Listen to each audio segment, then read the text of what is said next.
The Society Without War, a Bonobo story. Here, males are not the problem. Females solved that long ago.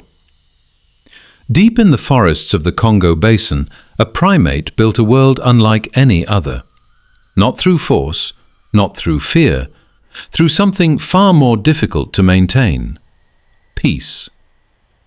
The bonobo, closest living relative to humans, sharing 98% of our DNA, and yet they chose a path we never did. In most primate societies, the story is familiar. Dominance is contested daily. The strongest eats first, the weakest waits. Every interaction carries the possibility of violence. Not here.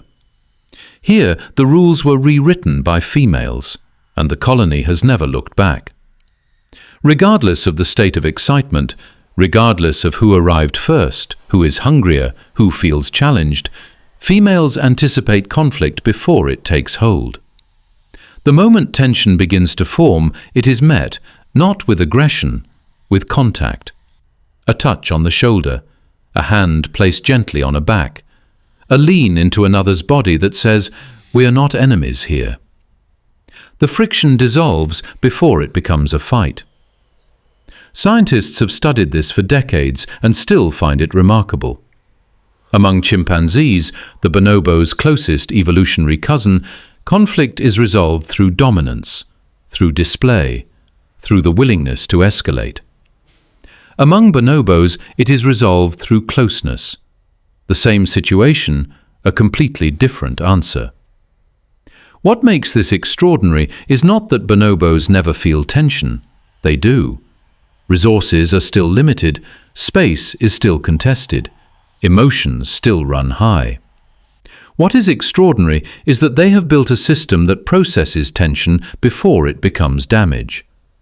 A social architecture designed over millions of years not to eliminate conflict, but to metabolize it. Some females will even manufacture tension just to resolve it. They provoke the males. Not out of aggression, not out of cruelty, out of need. Because what follows, the physical reassurance, the closeness, the moment of comfort, is itself a resource. In this community, comfort is currency. The female who can create a moment of need and then fill it holds power that no display of strength could match. Here, females hold the power, not through size.